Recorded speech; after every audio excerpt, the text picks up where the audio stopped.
എന്ന് പറയുന്ന പയ്യൻ ശരിക്കും പെട്ടെന്നൊരു റേജിന്റെ പുറത്ത് ഇറങ്ങിയതാണെന്ന് തോന്നുന്നില്ല. കാര്യം വെപ്പൺ പോലും 3D പ്രിന്റഡ് എന്നൊക്കെ പറയുന്നു. പിന്നെ മാനിഫെസ്റ്റോ നേരത്തെ എഴുതി വെച്ചിട്ടുണ്ട്.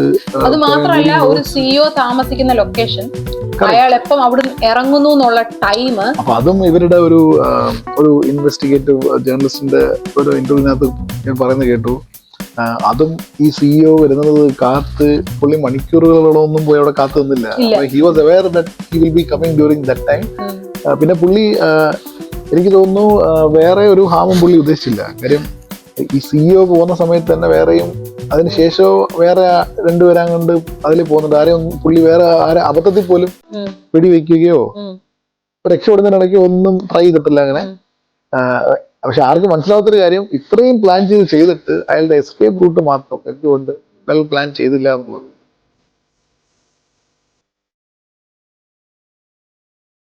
Hello and welcome to bilingual with Disney. ഇന്ന് എൻ്റെ കൂടെ ഉള്ളത് ജീത്താണ്. ഞാനും ജീത്തും ഇന്ന് രണ്ട് കാര്യമാണ് 2024 നടന്ന രണ്ട് വളരെ ശ്രദ്ധ ആകർഷിച്ച, ഇന്റർനാഷണൽ മാധ്യമങ്ങളിൽ വരെ ശ്രദ്ധ ആകർഷിച്ച രണ്ട് ഇൻസിഡൻസ് ആണ് ഞങ്ങൾ ഇത് ഷെയർ ചെയ്യുന്നത്. ഒന്ന് അമേരിക്കയിൽ നടന്ന ഒരു ഇൻസിഡന്റും രണ്ടാമത്തേത് UK നടന്ന ഒരു ഇൻസിഡന്റുമാണ് ഞങ്ങൾ ഇന്ന് ഡിസ്കസ് ചെയ്യാൻ പോകുന്നത്. അപ്പോൾ ഒന്നാമത്തെ ഇൻസിഡന്റ് ഈ ഡിസംബറിൽ നടന്ന ഒരു കാര്യമാണ്. ലൂയിജി മാഞ്ചിയോനി എന്നുള്ള ഒരാള് ഇവിടുത്തെ ഇൻഷുറൻസ് കമ്പനിയായ യുണൈറ്റഡ് ഹെൽത്ത് കെയറിന്റെ സിഇഒനെ വെടിവെച്ചതിന്റെ പേരിൽ അറസ്റ്റ് ചെയ്യപ്പെട്ടു. ഞങ്ങളിത് ഡിസ്കസ് ചെയ്യുന്നത് ഈ ലൂയിജി മാഞ്ചിയോനി എന്നുള്ള ഒരാള് 26 വയസ്സുള്ള സസ്പെക്ട് ഇനി അറസ്റ്റിലാകുമ്പോൾ ഒരുപാട് മീഡിയ കവറേജ് പുള്ളിക്കാരന് കിട്ടുന്നുണ്ട്, ഒരുപാട് ഗ്ലോറിഫിക്കേഷൻ കിട്ടുന്നുണ്ട്. പുള്ളിക്കാരൻ സസ്പെക്ട് ആയിരിക്കുന്ന കേസ് ഒരു യുണൈറ്റഡ് ഹെൽത്ത് കെയർ എന്നുള്ള ഒരു ഇൻഷുറൻസ് കമ്പനിയുടെ സിഇഒനെ വെടിവെച്ചു എന്നുള്ള കേസിലാണ്. അപ്പോൾ ഇത്രയ്ക്കും ഗ്ലോറിഫിക്കേഷന്റെ ആവശ്യമുണ്ടോ, അല്ലെങ്കിൽ എന്തുകൊണ്ടാണ് ഈ ഗ്ലോറിഫിക്കേഷന് ഒരു ജസ്റ്റിഫിക്കേഷൻ വരുന്നത്, ജനങ്ങളുടെ ഇടയിൽ ഇത്ര കോമൺ ആയിട്ടുള്ള പീപ്പിളുടെ ഇടയിൽ എന്തുകൊണ്ടാണ് ഇത്ര പ്രചാരത്തിലായത് പുള്ളി എന്നുള്ള ഒരു കാര്യമാണ് നമ്മൾ ആലോചിക്കുന്നത്. അപ്പൊ നമ്മൾ നോക്കുമ്പം ആൾക്കാരുടെ ഇടയിൽ പുള്ളിക്കാരന് പോപ്പുലാരിറ്റി കിട്ടാനുള്ള ഒരു മെയിൻ കാരണം പുള്ളിക്കാരൻ ഇൻഷുറൻസ് കമ്പനിയുടെ സിഇഒ ആയ ഒരാളെയാണ് കൊന്നത് എന്നതും ഇയാളൊരു കോമൺ മാൻ ആണ് എന്നുള്ളതുമാണ്. അപ്പം അമേരിക്കയുടെ ഒരു സിറ്റുവേഷൻ വെച്ച് നോക്കുവാണെങ്കിൽ ഇപ്പം 55 to 64 ഇയർ ആൾക്കാർ ഉള്ള ഏജ് ഗ്രൂപ്പിലുള്ള ആൾക്കാരുടെ ഇടയിലെ third leading cause of death lack of insurance ആണ്. അപ്പം ലാക്ക് ഓഫ് ഇൻഷുറൻസിന്റെ കാരണം അഫോർഡബിലിറ്റി ആണ്. ആൾക്കാർക്ക് ഇൻഷുറൻസ് അഫോർഡ് ചെയ്യാൻ പറ്റുന്നില്ല. അപ്പം ഇതിനകത്ത് ഈ ലൂയിജി വെടിവെച്ചു എന്ന് പറയപ്പെടുന്ന 3 ഷെല്ലിൽ പുള്ളിക്കാരന് എഴുതിയിരുന്ന ഒരു കാര്യമായിരുന്നു, അല്ല പുള്ളിക്കാരനല്ല, അതിനകത്ത് കണ്ടൊരു കാര്യമായിരുന്നു എനിക്കൊന്ന് ഡിനൈ മൂന്നാമത്തെ ഞാൻ ഓർക്കുന്നില്ല, ഡിഫെൻഡ്. അപ്പൊ അതായിരുന്നു എഴുതിയിരുന്നത്. അപ്പൊ അതാണ് ഇവിടുത്തെ ഇൻഷുറൻസ് കമ്പനികൾ ഏറ്റവും അധികം ആൾക്കാരുടെ ഇൻഷുറൻസിന്റെ ക്ലെയിം ആദ്യം അവര് എന്ത് ചെയ്യും, ഡിനൈ ചെയ്യും, പിന്നെ അത് അവർ ഡിഫെൻഡ് ചെയ്യും. അപ്പം ഇത് ആണ് പുള്ളിക്കാരന്റെ ഒരു കാര്യം പുള്ളിക്കാരൻ ചെയ്തത്. അപ്പം ജനങ്ങൾക്ക് വേണ്ടി ചെയ്തു എന്നുള്ളൊരു കാര്യത്തിലാണ് ഇതിന് പോപ്പുലാരിറ്റി വന്നത്. അപ്പം ജീത്ത് എന്തുമാത്രം ഇതൊരു വയലൻസ് ആണ്. വയലൻസ് എന്തുമാത്രം ആൾക്കാര് വയലൻസിന് പോപ്പുലാരിറ്റി കൊടുക്കുന്നതാണോ അതോ സിഇഒയോടുള്ള എതിർപ്പാണോ ഇതിന് കാരണം? ഇപ്പൊ ജനങ്ങളുടെ ഇടയിൽ ഒരുപാട് പോപ്പുലാരിറ്റി വന്ന ഒരു കാര്യമാണത്. അല്ല, ശരിക്കും ഇത് എനിക്ക് തോന്നുന്നു ഇപ്പോഴും ഒരു മിസ്റ്ററിയാണ് എന്തുകൊണ്ട് അങ്ങനെ സംഭവിച്ചു എന്നുള്ളത്. കാര്യം നമ്മളെല്ലാം ഇങ്ങനത്തെ ഒരു ഇൻസിഡന്റ് നടക്കുമ്പോൾ ആദ്യം വിചാരിക്കുന്നത് ഒരു മർഡറിലേക്കൊക്കെ പോകണമെങ്കിൽ ഉറപ്പായിട്ടും പേഴ്സണലി പുള്ളിക്കാരൻ എന്തെങ്കിലും ഒരു ഇമ്പാക്ട് ഉണ്ടായിരിക്കാം. അപ്പം ഇതിനകത്ത് ഞാൻ ആദ്യം വിചാരിച്ചത് like he got fired from the company അല്ലെങ്കിൽ അങ്ങനത്തെ കുറെ തിയറിയൊക്കെയാണ് ആദ്യം വന്നത്. പക്ഷെ ഇതൊന്നുമല്ല. പിന്നെ നമ്മൾ പുള്ളിയുടെ ഒരു മാനിഫെസ്റ്റോ പുള്ളി ഇങ്ങനെ എഴുതി വെച്ചിട്ടുണ്ടായിരുന്നു എന്നാണ് പറയുന്നത്, ഒരു സ്പൈറൽ നോട്ട് ബുക്കിൽ. അതായത് ലീഡിങ് അല്ലെങ്കിൽ ഓൾ ദ റിച്ച് കമ്പനീസിന്റെ ലിസ്റ്റ് എഴുതി വെച്ചിട്ടുണ്ടായിരുന്നു. അപ്പൊ അതിനകത്ത് ടോപ്പിൽ എഴുതി ചെയ്യുന്നത് ഇവിടെ ഗൂഗിൾ അല്ലെ ടോപ്പ് 3 ആപ്പിൾ അതൊക്കെ എഴുതിയിട്ട് അതിന് കഴിഞ്ഞിട്ട് യുണൈറ്റഡ് ഹെൽത്ത് ആണെന്നുള്ളതാണ് പുള്ളിയുടെ ഒരു സ്ട്രൈക്കിംഗ് പോയിന്റ്. അതായത് ബാക്കിയെല്ലാം ഓക്കെ, നമ്മൾ പറഞ്ഞത് corporate big giants, tech giants, retail giants. പക്ഷെ അത് കഴിഞ്ഞ ഉടനെ ഇവിടുത്തെ ആ ലിസ്റ്റിൽ ഈ യുണൈറ്റഡ് ഹെൽത്തിന്റെ പേരുണ്ട് എന്നുള്ളതായിരുന്നു പുള്ളിയുടെ ഒരു മെയിൻ റീസൺ, ട്രിഗറായ പോയിന്റ് ആണ് പുള്ളി എഴുതിയിരിക്കുന്നത്. അതായത് ഇൻഷുറൻസ് എന്ന് പറയുന്നത് എന്താണ്, നമ്മളുടെ ഒരു ഫിയർ ഓഫ് നമ്മുടെ ഈ പറഞ്ഞ ലൈഫ് ഇൻഷുറൻസ് ആയാലും ഓട്ടോമൊബൈൽ ഇൻഷുറൻസ് ആയാലും എല്ലാത്തിനും അതൊരു ഫിയർ ഫാക്ടർ വെച്ചിട്ടാണല്ലോ നമ്മൾ എടുക്കുന്നത്. അപ്പം ആൾക്കാരുടെ ഒരു ഫിയർ ഫാക്ടർ അല്ലെങ്കിൽ ഒരു നെസസിറ്റി വെച്ചിട്ട് അത് വെച്ച് റിച്ചായ ഒരു കമ്പനി, ഒരു കോർപ്പറേറ്റ് എന്നുള്ള രീതിയിലാണ് പുള്ളി അതിനെ ടാർഗറ്റ് ചെയ്തേക്കുന്നത്. അപ്പം യുണൈറ്റഡ് ഹെൽത്തിനെ സെലക്ട് ചെയ്യാൻ കാരണം അതാണ്. നമുക്ക് ആദ്യം വിചാരിച്ചത് പുള്ളിക്ക് എന്തെങ്കിലും ഒരു പേഴ്സണലി ഒരു സർജറിയോ അല്ലെങ്കിൽ ഒരു ഫാമിലി ട്രോമ ഉണ്ടായിരുന്നു ഈ ഒരു ഇൻഷുറൻസ് കമ്പനിയായിട്ട് റിലേറ്റ് ചെയ്തു. പക്ഷെ അങ്ങനല്ല, പുള്ളിക്ക് എനിക്ക് പുള്ളിയുടെ മെഡിക്കൽ പ്ലാൻ പോലും യുണൈറ്റഡ് ഹെൽത്തിന്റെ അല്ല എന്നാണ് ഇവർ കണ്ടുപിടിച്ചേക്കുന്നത്. അപ്പം പിന്നെ ഇതിപ്പോ ചെയ്തു എന്നുള്ളത് ഇപ്പോഴൊരു മിസ്റ്ററിയാണ്. അതുകൊണ്ട് നമുക്ക് we cannot say that what he did is right or wrong. പിന്നെ ഉറപ്പായിട്ടും വയലൻസ് ഒന്നിനും ഒരു സൊല്യൂഷൻ അല്ല. അപ്പൊ വയലൻസ് ഒരിക്കലും ഒന്നിനും ഒരു ഇതല്ല, ഒരു സൊല്യൂഷൻ അല്ല. നമ്മൾ ഹിസ്റ്ററി ബുക്ക് വായിച്ചിട്ടില്ലെങ്കിൽ പിന്നെ വേറെ ഇത് വേണമെങ്കിൽ പറയാം. ഇപ്പൊ വേറെ കുറെ പേരുടെ ഒരു തിയറി ഉണ്ടല്ലോ, അതായത് ഓൾവേസ് ഫ്രീഡം അല്ലെങ്കിൽ revolutionary decisions have always been made because of violence. പക്ഷേ ഒരാളുടെ റെവല്യൂഷണറി ഡിസിഷൻ വേറൊരാൾക്ക് ടെററിസം ആകാം. കറക്റ്റ്. അപ്പൊ അത് അല്ല ഞാൻ പറഞ്ഞത്, കുറെ പേർക്ക് ഒരു തിയറി ഉണ്ട്, അതായത് വയലൻസ് കൊണ്ട് മാത്രമേ ലോകത്ത് സ്വാതന്ത്ര്യം കിട്ടിയിട്ടുള്ളൂ എന്ന് വിശ്വസിക്കുന്നവരുണ്ട്. അപ്പം അത് നമുക്ക് ഡിബേറ്റ് ചെയ്യാം. പക്ഷെ നമുക്ക് ഇപ്പൊ എല്ലായിടത്തും ഈ സംഭവിച്ച വയലൻസ് എല്ലായിടത്തും ഉണ്ടായിട്ടുണ്ട്. ഈ പറയുന്ന നമ്മളിപ്പോ ഒരു ഡെവലപ്ഡ് അല്ലെങ്കിൽ ഒരു സിവിലൈസ് സൊസൈറ്റിയിൽ വയലൻസിനെ നമുക്ക് പബ്ലിക്കായിട്ട് ഒരിക്കലും അതിന് ഓക്കെ എന്ന് പറയാൻ പറ്റത്തില്ല. ഇനി ഇതിന് വേറൊരു ഒരു ഓഫ് ടോപ്പിക്കിന് ഒരു റിലേറ്റഡ് ഇത് പറഞ്ഞുതരാം. പണ്ട് നമ്മുടെ ഇന്ത്യയിലൊരു ഒരു ജസ്റ്റിസ് കഡ്ജു, പുള്ളി റിട്ടയർഡ് ആയതിനു ശേഷം പുള്ളി ഒരു റിബൽ പോലായി. Even though he was part of the system, judicial system. അതിനുശേഷം പുള്ളിക്ക് നമ്മളുടെ കറന്റ് ജുഡീഷ്യറി അല്ലെങ്കിൽ പൊളിറ്റിക്കൽ സിസ്റ്റം ഇതിനോടൊക്കെ ഭയങ്കര വെറുപ്പും ഫ്രം റിയാലിറ്റി. അതായത് പുള്ളി കണ്ട കാര്യങ്ങൾ വെച്ചിട്ട് he was totally fed up with the system. അപ്പൊ പുള്ളി അന്നൊരു ഇന്റർവ്യൂവിൽ പറഞ്ഞൊരു ആ ജസ്റ്റിസ് പറഞ്ഞൊരു കാര്യമാണ്, അല്ല ഒരു പുള്ളിയുടെ ചോദിച്ച ക്വസ്റ്റ്യൻ എന്ന് പറഞ്ഞാല് what is the solution to clean up the political system. അപ്പം അതിന് ഒറ്റ വാക്കി പറഞ്ഞാണ്, call all the current politicians, make them stand in a line and shoot all of them. Oh really? അപ്പൊ ഇത് ശരിക്കും പറഞ്ഞാൽ ഇത് കേട്ടപ്പോ ആ ഇന്റർവ്യൂവർ ഞെട്ടി, ഇത് കണ്ടിട്ട് നമ്മൾ ഞെട്ടി. ഇത് പറയുന്നത് ഇപ്പം നമ്മളൊരു കോമൺ മാൻ പറയുന്നത് ഓക്കെ, വികാരത്തിന്റെ പുറത്ത് പറയാം. ഇത് എത്രത്തോളം കോംപ്ലിക്കേറ്റഡ് കേസ് ആയാലും അതിനകത്ത് ബയസില്ലാതെ അല്ലെങ്കിൽ ഒരു നമ്മളെന്താ പറയത്തില്ല, ഒരു ഫ്രീ ആൻഡ് ഫെയർ ട്രീറ്റ്മെന്റ് കൊടുക്കേണ്ട ഒരു ചീഫ് ജസ്റ്റിസ് ആയിരുന്ന ഒരാളാണ് പിൽക്കാലത്ത് ഇത് പറയുന്നത്. മേ ബി പുള്ളിയുടെ കാര്യം വരുമ്പോൾ മേ ബി പുള്ളിക്കാരനായിരിക്കും അവരുമായിട്ടുള്ള ഡയറക്റ്റ് കോണ്ടാക്ട് വന്നിട്ടുള്ളതും അവരുടെ തനി സ്വഭാവം കോമൺ മാനിനേക്കാളും അതെ. പുള്ളി പറയുന്നത് വെച്ചാൽ, അപ്പൊ അദ്ദേഹം പറയുന്നത് വെച്ചാല് ഇതല്ലാതെ വേറെ സൊല്യൂഷൻ പുള്ളി കാണുന്നില്ല എന്നുള്ളതാണ്. അപ്പൊ ഞാൻ പറഞ്ഞത് ഇതും ഒരു സൈഡാണ്. അപ്പം many great people have thought about it or talked about it. അപ്പൊ ഈ ലൂയിജിയുടെ കാര്യം പറയുമ്പോൾ അഗൈൻ എനിക്കൊന്ന് പ്രായം വളരെ ചെറുപ്പമാണ്, 26 years of age. അഗൈൻ ഒരു Ivy League, good looking, that also plays a part. കാരണം യങ്ങർ ജനറേഷൻ എനിക്ക് തോന്നുന്നു ഒരുപാട് പെൺകുട്ടികളുടെ ഒരുപാട് എന്താ പറയുക ഫാൻ ഫോളോയിങ്. എനിക്ക് തോന്നുന്നു ചില കോൺസെപ്റ്റ്സിനൊക്കെ ബാക്ക് ഡ്രോപ്പ് ആയിട്ട് ഒരുപാട് പുള്ളിയുടെ ഫോട്ടോസ്. ഈവൻ പുള്ളിക്കാരൻ പോപ്പുലർ ആയി കഴിഞ്ഞ പിന്നെ എനിക്ക് തോന്നുന്നു 25.k എങ്ങാണ്ട് പുള്ളിക്കാരന് ഫോളോവേഴ്സ് വന്നു ഇൻസ്റ്റാഗ്രാമിലൊക്കെ. പുള്ളിക്കാരൻ എല്ലായിടത്തും ഫോളോവേഴ്സ് കൂടി. പുള്ളിക്കാരൻ ഈ എന്താ സസ്പെക്ട് ആയതിനു ശേഷം പുള്ളിക്കാരൻ 25.k ആണ് പുള്ളിക്കാരന്റെ ഫോളോവേഴ്സ് കൂടിയത്. ട്വിറ്ററിലും എല്ലായിടത്തും, ഇപ്പത്തെ ട്വിറ്റർ അല്ല, ലൈക്ക് പണ്ടത്തെ ട്വിറ്റർ, നമ്മുടെ എക്സ്. അപ്പം ഇതിലെല്ലാം പുള്ളിക്കാരന് ഫോളോവേഴ്സ് കൂടുകയും ഇങ്ങനെ പൈസ അയച്ചു കൊടുക്കുന്നു. അതുപോലെ തന്നെ പുള്ളിക്കാരൻ ഈ ഇടയ്ക്ക് ഒരു ട്രയലിൽ പുള്ളിക്കാരൻ ഒരു സ്വെറ്റ് ഷർട്ട് ഇട്ടു. അത് ദ സെയിം ഡേ വിട്ടുപോയി. ലൈക്ക് ട്രയൽ പുള്ളിക്കാരൻ ഇട്ട സ്വെറ്റ് ഷർട്ട് ഒക്കെ സെയിം ഡേ വിറ്റുപോയി. അങ്ങനെ പുള്ളിക്കാരൻ അങ്ങ് പോപ്പുലർ ആയിട്ടിരുന്നപ്പോഴാണ് ട്രംപിന്റെ ഇനാഗുറേഷൻ വന്ന് അതിന്റെ ആ ഒരു പോപ്പുലാരിറ്റി കുറഞ്ഞത്. പക്ഷെ ഇതെല്ലാം ഒരു ഫാക്ടറാണ് കേട്ടോ. അയാളുടെ ബാക്ക്ഗ്രൗണ്ട് ഒരു ഫാക്ടറാണ്. കാരണം അയാൾ അത്യാവശ്യം റിച്ച് ആയിട്ടുള്ള ഒരു മനുഷ്യനാണ്. അല്ലാതെ ഒരു ഹൈ എൻഡ് മിഡിൽ ക്ലാസ് എന്ന് വേണേ പറയാം. അല്ലാതെ ഒരു കാര്യം വെച്ചാല് ഇപ്പൊ ലൂയിജി എന്ന് പറയുന്ന ആള് ശരിക്കും ഇവിടത്തെ ഒരു മെജോറിറ്റി ക്ലാസ് ഓഫ് പീപ്പിൾ അവരുടെ ആ സെയിം കമ്മ്യൂണിറ്റിയിൽ നിന്ന് വന്നതുകൊണ്ട് കൂടുതൽ അറ്റൻഷൻ കിട്ടി. And people also thought from his side also.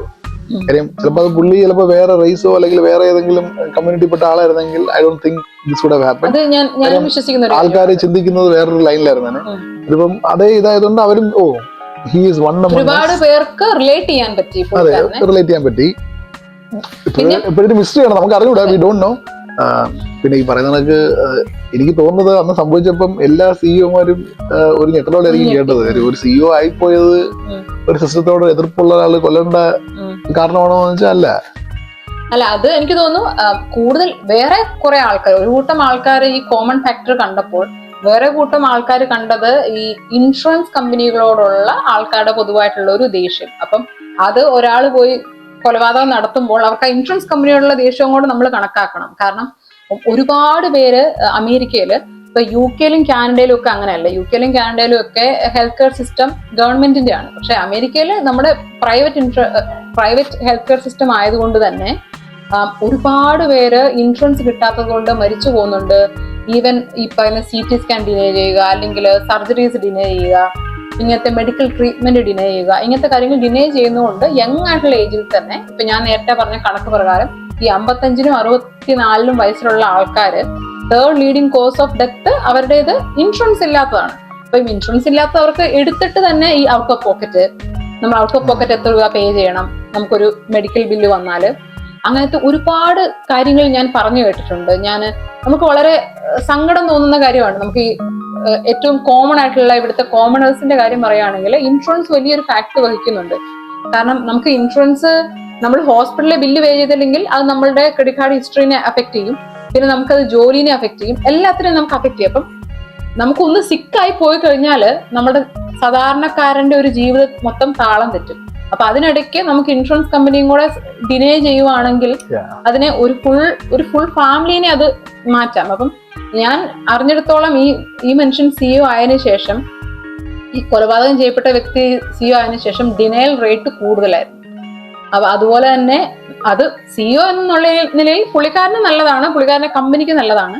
പക്ഷെ കോമൺ ആയിട്ടുള്ള ഒരുപാട് ആൾക്കാർ മരിച്ചു പോയിട്ടുണ്ട് ആവശ്യത്തിനുള്ള ഇൻഷുറൻസ് ഡിനേ ചെയ്തിട്ട് ട്രീറ്റ്മെന്റ് കിട്ടാതെ. Of course it is unfortunate, but I can understand people's feeling. കാരണം എന്തുകൊണ്ട് അവരങ്ങനെ ചെയ്യുന്നു എന്തുകൊണ്ട് അവരങ്ങനെ വിചാരിക്കുന്നു എന്നുള്ളത്. പക്ഷെ ഞാനൊരിക്കലും ഇപ്പം നേരത്തെ ജീത്ത് പറഞ്ഞ പോലെ തന്നെ നമുക്കിപ്പം ഒരു സിറ്റുവേഷനോട് നമ്മൾക്ക് ദേഷ്യം തോന്നിയാൽ ഒരു തോക്കെടുത്ത് വെളിയിൽ ഇറങ്ങുക എന്നുള്ള അത് അല്ല, അതാണ് ഞാൻ പറഞ്ഞത്. ഇതിനകത്ത് ഏറ്റവും യുണീക്ക് ആയിട്ടുള്ള ഒരു കാര്യം എന്ന് വെച്ചാല്, ഇപ്പൊ ലൂയിജി എന്ന് പറയുന്ന പയ്യൻ ശരിക്കും പെട്ടെന്നൊരു റേജിന്റെ പുറത്ത് ഇറങ്ങിയതാണെന്ന് തോന്നുന്നില്ല. കാര്യം ഈവൻ വെപ്പൺ പോലും 3D പ്രിന്റഡ് എന്നൊക്കെ പറയുന്നു. പിന്നെ മാനിഫെസ്റ്റോ നേരത്തെ എഴുതി വെച്ചിട്ടുണ്ട്. അത് മാത്രമല്ല, ഒരു CEO താമസിക്കുന്ന ലൊക്കേഷൻ, അയാൾ എപ്പം അവിടെ ഇറങ്ങുന്നു എന്നുള്ള ടൈം. അപ്പൊ അതും ഇവരുടെ ഒരു ഇൻവെസ്റ്റിഗേറ്റീവ് ജേർണലിസ്റ്റിന്റെ ഒരു ഇന്റർവ്യൂവിനകത്ത് ഞാൻ പറയുന്നത് കേട്ടു. അതും ഈ CEO വരുന്നത് കാത്ത് പുള്ളി മണിക്കൂറുകളോടൊന്നും പോയി അവിടെ കാത്തു നിന്നില്ല. He was aware that he will be coming during that time. പിന്നെ പുള്ളി എനിക്ക് തോന്നുന്നു വേറെ ഒരു ഹാമും പുള്ളി ഉദ്ദേശിച്ചില്ല. കാര്യം ഈ CEO പോകുന്ന സമയത്ത് തന്നെ വേറെയും അതിനുശേഷവും വേറെ രണ്ടുപേരാൻ കൊണ്ട് അതിൽ പോകുന്നുണ്ട്. ആരെയും പുള്ളി വേറെ അബദ്ധത്തിൽ പോലും വെടിവെക്കുകയോ രക്ഷപ്പെടുന്നതിനിടയ്ക്ക് ഒന്നും ട്രൈ ചെയ്തിട്ടില്ല അങ്ങനെ. പക്ഷെ ആർക്കും മനസ്സിലാവാത്തൊരു കാര്യം, ഇത്രയും പ്ലാൻ ചെയ്തിട്ട് അയാളുടെ എസ്കേപ്പ് റൂട്ട് മാത്രം എന്തുകൊണ്ട് വെൽ പ്ലാൻ ചെയ്തില്ല എന്നുള്ളത്. അതോ ഇനി പർപ്പസ്ഫുള്ളി പിടിയിലായതാണോ? കാര്യം പുള്ളിയുടെ ആ മെസ്സേജ് എല്ലാവർക്കും എത്തിക്കാൻ വേണ്ടി അറിയില്ല. പക്ഷെ ആൾക്കാർ, എനിക്ക് തോന്നുന്നു അതൊക്കെയാണ് ആൾക്കാർ അതിന്റെ പോസിറ്റീവായിട്ട് പറഞ്ഞത്. എന്ന് പറഞ്ഞാല് ഈ മനുഷ്യൻ വേറെ ആരെയും കൊല്ലാൻ ശ്രമിച്ചില്ല, കറക്റ്റ് ആയിട്ടുള്ള അയാളെ മാത്രം കൊല്ലാൻ ശ്രമിക്കുന്നു, മറ്റേ സൈക്കിളിൽ പോയി രക്ഷപ്പെടുന്നു എന്ന് പറഞ്ഞാൽ ഒരു ഹോളിവുഡ് ഒരു മസാല പടത്തിന് വേണ്ട എല്ലാം അയാൾ ചെയ്തു വെച്ചിട്ടുണ്ട്. അയാളുടെ പേരിൽ ഉടനെ തന്നെ ഒരു സിനിമയോ വെബ് സീരീസോ ഒക്കെ ഇറങ്ങാനുള്ള ചാൻസ് വളരെ കൂടുതലാണ്. ഇത് ശരിക്കും പറഞ്ഞാല് ഇപ്പോഴത്തെ പ്രസിഡൻഷ്യൽ ഇലക്ഷൻസ് റിസൾട്ട് ഇപ്പം അടുത്ത പ്രസിഡന്റ് റൂൾ വരുന്ന ആ ഒരു ടൈമിലല്ലായിരുന്നെങ്കിൽ ഉറപ്പായിട്ടും ഈ ഇഷ്യൂ കുറെ നാൾ പോയേനെ. ഇതിപ്പം അൺഫോർച്ചുനേറ്റ്ലി അടുത്ത ട്രംപിന്റെ ഇനോഗ്രേഷൻ വന്നതുകൊണ്ട് ശരിക്കും ഈ ന്യൂസ് അങ്ങ് സബ്സൈഡ് ചെയ്ത് പോയി. അല്ലെങ്കിൽ ഉറപ്പായിട്ടും ഇത് കുറെ കൂടി ചർച്ച ചെയ്യപ്പെട്ടു, അറ്റ്ലീസ്റ്റ് അറ്റ് ഡിഫറെന്റ് ലെവൽസ്. ഇപ്പൊ ഇതെനിക്ക് തോന്നുന്നു കുറച്ച് മീഡിയയും പിന്നെ സോഷ്യൽ മീഡിയയിൽ ഒതുങ്ങിപ്പോയി. ഞാൻ ഉദ്ദേശിച്ചത് അല്ലെങ്കിൽ ടോപ്പ് ലീഡേഴ്സ് ഒക്കെ ഇതിനെക്കുറിച്ച് സംസാരിച്ച് തുടങ്ങിയേനെ. പക്ഷെ ഇതിപ്പോ അതിനു മുമ്പേ എനിക്ക് തോന്നുന്നു ഇപ്പൊ ന്യൂസ് പതുക്കെ ഫെയ്ഡ് ചെയ്ത് തുടങ്ങി. അപ്പൊ ഇനി ആ ജഡ്ജ്മെന്റും അങ്ങനെ ട്രയലൊക്കെ ആയിട്ട് ബന്ധപ്പെട്ട് എന്തെങ്കിലും കുറച്ചും കൂടെ ക്രിട്ടിക്കൽ ആയിട്ടുള്ള പോയിന്റ്സ് ഒക്കെ വരികയാണെങ്കിൽ മാത്രമേ ഇനി വീണ്ടും ചർച്ച ചെയ്യപ്പെടത്തുള്ളൂ. അല്ലെങ്കിൽ അപ്പൊ അതൊരു at least this should be A talking point for the insurance companies. പിന്നെ ഒബ്വിയസ്ലി ഇതിനകത്ത് ഹോസ്പിറ്റൽസിനൊന്നും ചെയ്യാനില്ല. കാര്യം ഐ മീൻ അത് ബാക്ക് എൻഡ് തിങ് ആണ്. മെയിനായിട്ട് I think insurance companies, corporates എനിക്ക് തോന്നുന്നു ലൈക്ക് ഈ സിഇഒയുടെ ഈ സിഇഒ കൊല്ലപ്പെട്ടതിന് ശേഷം തന്നെ ഒരു ഇൻഷുറൻസ് കമ്പനിക്കാരെ അവരുടെ പോളിസി ചേഞ്ച് ചെയ്തു. മറ്റേ ആനസ്തേഷ്യയുടെ ഒരു പോളിസി അവർ ചേഞ്ച് ചെയ്തു. കുറച്ചു നേരം കൂടെ കൂടുതലും കൂടെ പൈസ അവർ അപ്രൂവ് ചെയ്യാം എന്നുള്ള ഒരു പോളിസി അവർ ചേഞ്ച് ചെയ്തു. ഈ സംഭവം നടന്നതിന് ഒരാഴ്ചക്കുള്ളിൽ അവർ ചേഞ്ച് ചെയ്തു. അങ്ങനത്തെ മാറ്റങ്ങൾ കുറച്ച് വന്നു. പിന്നെ ഈ സിഇഒക്കൊക്കെ മൊത്തത്തിൽ സിഇഒമാർക്ക് ഒരു പേടിയായി. കാരണം നേരെ തൊട്ടുമുള്ള ആൾക്കാരല്ല ഇയാൾ ചെയ്തത്, ഏറ്റവും ടോപ്പിലുള്ള ആൾക്കാരെ തന്നെയാണ് ചെയ്തത്. പക്ഷെ വയലൻസ് ചെയ്യുന്ന ഒരിക്കലും വിചാരിക്കുന്നില്ല, അതൊരു ആൻസർ ആണെന്ന് ഞാൻ വിചാരിക്കുന്നില്ല. ഇതിപ്പോ വേറെ ചിന്തിക്കാം. ഇപ്പൊ ലൂയിജി ഒരു ചെറുപ്പക്കാരനാണ്, 26 വയസ്സേ ഉള്ളൂ. അപ്പൊ ഒരു സിഇഒനെ പോയി മർഡർ ചെയ്യുവാണ്. അപ്പൊ അതേസമയം നമ്മളിപ്പോ ഒരു ക്യാപിറ്റലിസ്റ്റ് വേൾഡിലോട്ടാണല്ലോ മൊത്തത്തിൽ പോയിക്കൊണ്ടിരിക്കുന്നത്. അപ്പം നമ്മൾ പറയുന്നത് everybody can be a first generation rich. അപ്പം നമ്മുടെ ഇപ്പോഴത്തെ ടോപ്പ് സിഇഒസ് ലിസ്റ്റ് എടുത്തു കഴിഞ്ഞാൽ എല്ലാവരും I think most of them are first generation, right? അപ്പൊ അവരുടേതായ they all became like millionaires or billionaires because they are self-made. അപ്പം അങ്ങനെ ആയ ഒരു സിഇഒനെയാണ് ഈ പറയുന്ന ലൂയിജി മർഡർ ചെയ്യുന്നത്. അപ്പം അത് നമുക്ക് ഒരിക്കലും ജസ്റ്റിഫൈ ചെയ്യാൻ പറ്റത്തില്ല. കാര്യം ബോത്ത് ആർ കോൺട്രഡിക്ടറി, റൈറ്റ്? നമ്മളിപ്പം യങ് ജനറേഷനോട് പറയുന്നത് you become successful, you become big. അപ്പം അങ്ങനെ ഒരാളെ ഇപ്പൊ ഈ പറയുന്ന ലൂയിജി ആയാലും ഹീസ് വെൽ ക്വാളിഫൈഡ്. ഞാൻ കേട്ടിടത്തോളം ഹൈലി ക്വാളിഫൈഡ്, ഐവി ലീഗ്. അപ്പം ഐവി ലീഗ്, അപ്പൊ ഇതിനകത്ത് ഇന്റലിജൻസിന്റെ കുഴപ്പമില്ല. പിന്നെ എനിക്ക് തോന്നുന്നു എക്സ്പീരിയൻസ് വെച്ചിട്ടും I don't think he has gone to like through any specific trauma as such. പുള്ളി എനിക്ക് തോന്നുന്നു ഈവൻ പഠിച്ചത് വരെ പ്രൈവറ്റ് സ്കൂളിലാണ്. ദാറ്റ് മീൻസ് ലൈക്ക് ഇവിടെ പ്രൈവറ്റ് സ്കൂളിൽ നന്നായി പൈസ മുടക്കണം. പ്രൈവറ്റ് സ്കൂളിലാണ് പഠിച്ചത്, ഐവി ലീഗിലാണ് പഠിച്ചത്, മാസ്റ്റേഴ്സ് ഇൻ കമ്പ്യൂട്ടർ സയൻസ് പഠിച്ച ആളാണ്. അപ്പം അതെനിക്ക് തോന്നുന്നു അത് അഗെയിൻ അയാൾക്കൊരു ഗ്ലോറിഫിക്കേഷൻ ഫാക്ടർ ആയത് ഇതൊക്കെയാണ്. ഏറ്റവും അധികം കണ്ടോ ഇത്രയൊക്കെ ക്വാളിഫിക്കേഷൻ ഉള്ള ഇയാൾക്കതൊന്നും ചെയ്യേണ്ട ആവശ്യമില്ല ജീവിക്കാൻ. പിന്നെ അയാൾക്ക് ചെറുതായിട്ട് ക്രോണിക് ബാക്ക് പെയിൻ പറയുന്നുണ്ട്. ഒരു ഹെൽത്ത് ഹിസ്റ്ററി പറയുകയാണെങ്കിൽ ക്രോണിക് ബാക്ക് പെയിൻ എന്നുള്ളൊരു സ്റ്റോറി മാത്രമേ ഇതിനകത്ത് വരുന്നുള്ളൂ. അതിനകത്ത് തന്നെ പിന്നെ നമ്മൾ ഈ മരണപ്പെട്ട സിഇഒനെ കുറിച്ച് നോക്കുവാണെങ്കിൽ ഇയാൾ എസ്റ്റാബ്ലിഷ്ഡ്, സ്വന്തമായി എസ്റ്റാബ്ലിഷ് ആയ ആളാണ്. പക്ഷെ ഇയാള് എനിക്കറിയത്തില്ല കേട്ടോ, അത് നമ്മളിപ്പോ നമ്മുടെ ഫേസ്ബുക്കും ഇൻസ്റ്റാഗ്രാം വരെ ഫാക്ട് ചെക്ക് ചെയ്യുന്നത് നിർത്തി. അതുകൊണ്ട് നമ്മുടെ പോഡ്കാസ്റ്റ് ഫാക്ട് ചെക്ക് ചെയ്യുന്നത് നിർത്താം. പക്ഷെ എനിക്ക് തോന്നുന്നു ഞാൻ ഇത് വായിച്ചിട്ടുള്ളത് പുള്ളി AI വെച്ചിട്ട് വരെ ഇൻഷുറൻസ്, പുള്ളിക്കാരൻ സിഇഒ ആയിരുന്നപ്പോൾ AI വെച്ചിട്ട് വരെ ഇൻഷുറൻസ് ഡിനൈ ചെയ്യുമായിരുന്നെന്ന്. ഞാൻ റാൻഡമായിട്ട് ഇൻഷുറൻസ് പുള്ളിക്കാരൻ ഒരു ഇത് സെറ്റ് ചെയ്തിട്ട് അങ്ങനെ വരെ ഡിനൈ ചെയ്യുമായിരുന്നു. പക്ഷെ denial rate was very high. അപ്പം അത് ഒന്ന് പുള്ളിക്കാരനെ പ്രകോപിപ്പിച്ചിരിക്കാം. ഇപ്പൊ അല്ല ഇതിനകത്തുള്ള കാര്യം എന്ന് വെച്ചാല് അഗൈൻ ഇപ്പം ഞാൻ മനസ്സിലാക്കിയെടുത്തോളം he was a data engineer. Luigi was a data engineer. അപ്പൊ ചിലപ്പോൾ ഈ തോംസൺ എന്ന് പറയുന്ന സിഇഒ ഒരു പ്രത്യേക ഡയറക്ഷനിലോട്ട് യുണൈറ്റഡ് ഹെൽത്തിനെ കൊണ്ടുപോയി കാണും. We don't know. Maybe as a data engineer അല്ലെങ്കിൽ as an Ivy League student പുള്ളിക്കാരന് ചിലപ്പോൾ ഇങ്ങനത്തെ ഒരു ഇൻഫർമേഷൻ ആക്സസ് എപ്പോഴെങ്കിലും ഉണ്ടായിട്ടുണ്ടാകും. So he would have been aware of something which we don't know as a common man. അപ്പം അതുകൊണ്ടൊക്കെ ആയിരിക്കാം ഈ ഒരു ട്രിഗർ ഉണ്ടായത്. അപ്പം അത് ഇപ്പോഴും അണ്ടർ ഇൻവെസ്റ്റിഗേഷൻ ആണ്. ഇപ്പൊ ഈ പറയാൻ നമുക്ക് അപ്പുറത്തെ സൈഡിൽ നിന്ന് പറയാൻ ഇപ്പൊ എന്തായാലും സിഇഒ ഇപ്പൊ ജീവിച്ചിരിപ്പില്ല. So that chapter is closed. അപ്പം ഇപ്പൊ ഉള്ളത് എന്തായാലും ഒരു എന്താ പറയാ, ഒരു കൊലപാതകം നടന്നു. ആ ഒരു ലെവലിലേക്ക് ഈ ഒരു ഡിസ്കഷൻ ഇപ്പൊ കുറെ നാളത്തേക്ക് ഇനി ആ ഒരു ട്രയൽ ആയിരിക്കും അതിന്റെ ചർച്ച. പക്ഷെ the actual discussion may or may not happen. എന്തിനു വേണ്ടിയിട്ടാണ് ഈ കൊലപാതകം ചെയ്തത് എന്ന് പുള്ളി പറയപ്പെടുന്നു. നമ്മൾ അത് മാത്രമല്ല, നമുക്ക് സത്യം പറഞ്ഞാല് ഒരു തരത്തിൽ പറയുകയാണെങ്കിൽ any kind of violence glorify ചെയ്യുമ്പോൾ നമ്മൾ പേടിക്കണം. അതെ, തീർച്ചയായും. കാരണം അത് ഒരിക്കലും ഒരു സൊല്യൂഷൻ അല്ല. ഇപ്പൊ ഞാൻ എന്തൊക്കെ ഈ at end of the day ഇപ്പം ഒരു കാര്യം, ഒരു തെറ്റ് ലോകത്തിൽ സംഭവിക്കുന്ന കണ്ടിട്ട് എന്റെ മോള് തോക്ക് എടുത്തു പോയിട്ട് അയാളെ വെടിവെക്കാൻ ഞാൻ ഒരിക്കലും പറയത്തില്ലല്ലോ. അപ്പോൾ ആ സ്ഥിതിക്ക് അതാണ് എന്റെ പേഴ്സണൽ ഒപ്പീനിയൻ. അപ്പൊ ആ സ്ഥിതിക്ക് ഒരിക്കലും എനിക്കതിനെ സപ്പോർട്ട് ചെയ്യാൻ പേഴ്സണലി പറ്റത്തില്ല. ആരും സപ്പോർട്ട് ചെയ്യാൻ പാടില്ല. ആരും സപ്പോർട്ട് ചെയ്യാൻ പാടില്ല. പക്ഷെ എന്റെ ഇതിനകത്തൊരു പ്രശ്നം, ഇപ്പൊ നമ്മൾ പറയുന്നത് സപ്പോസ് ഈ ഒരു സംഭവം കൊണ്ട് ഒരു റവല്യൂഷൻ നടന്നു എന്ന് തന്നെ വിചാരിച്ചോട്ടെ, അത് നൽകുന്ന ഒരു മെസ്സേജും തെറ്റാണ്. Correct, any revolution has to happen with the gun എന്നൊരു തോട്ടിലേക്ക് യങ് ജനറേഷൻ പോകും. അപ്പം ഇതിപ്പം ഇതിനകത്തിപ്പം ഡിബേറ്റ് നടന്നാലും ഹെൽത്ത് ഇൻഷുറൻസിന്റെ അല്ലെങ്കിൽ ഹെൽത്ത് ഇൻഷുറൻസ് മൊണോപ്പൊളിയെ കുറിച്ചൊരു ഡിബേറ്റ് നടന്നാലും പ്രശ്നമാണ്. നടന്നില്ലെങ്കിൽ ഇതുമൂലം അതെ, ലൈക്ക് ഹെൽത്ത് ഇൻഷുറൻസിന് അതെ മാറ്റം വന്നാലും അതൊരു ഭയങ്കര പോയിന്റ് ആണ് ഇപ്പൊ ജീത്ത് പറഞ്ഞത്. ഹെൽത്ത് ഇൻഷുറൻസ് കമ്പനികൾ അതുമൂലം മാറിയാലും ആൾക്കാർക്ക് കിട്ടുന്ന മെസ്സേജ് ഇങ്ങനെയാണ്, ഓക്കെ അപ്പൊ ഇനി എന്തെങ്കിലും വയലൻസ് ചെയ്താൽ മാത്രമേ ഈ ഭൂമി ഈ ലോകത്തൊരു മാറ്റം വരുത്താൻ സംഭവിക്കത്തുള്ളൂ. ആ ഒരു റോങ് മെസ്സേജ് കിട്ടും ആൾക്കാർക്ക്. അപ്പൊ അടുത്ത ആൾ വിചാരിക്കും ഓക്കെ. ഇപ്പോൾ ആ സമയത്ത് എനിക്ക് വേറൊരു എനിക്കറിയാം ലജിത്ത് എന്തുമാത്രം ശ്രദ്ധിച്ചിരുന്നു, വേറൊരു ഹാഷ്ടാഗ് ഈ ഫ്രീ ലൂയിജി എന്നുള്ള ഹാഷ്ടാഗ് പോലെ തന്നെ ഫേമസ് ആയ ഒരു ഹാഷ്ടാഗ് ഉണ്ടായിരുന്നു. അതാ ഞാൻ പറഞ്ഞു ഇതൊക്കെ wrong. CEOs not schools hashtag എന്ന് പറഞ്ഞാൽ അമേരിക്കയിലെ ഏറ്റവും അധികം കുട്ടികൾ അമേരിക്കയിൽ മരിക്കപ്പെടുന്നത് ക്യാൻസർ വന്നിട്ടല്ല, ഹാർട്ട് അറ്റാക്ക് വന്നിട്ടല്ല, ഡ്രൗണിങ് അല്ല. ഏറ്റവും അധികം കുട്ടികൾ അമേരിക്കയിൽ മരിക്കുന്നത് സ്കൂളുകളിൽ ഉണ്ടാകുന്ന ഷൂട്ടിംഗ് കാരണമാണ്. സ്കൂളുകളിൽ സ്ട്രേഞ്ചേഴ്സ് വന്ന് ഷൂട്ടിംഗ് ചെയ്യുന്നത് കൊണ്ടാണ് അമേരിക്കയിൽ ഏറ്റവും അധികം കുട്ടികൾ മരിക്കുന്നത്.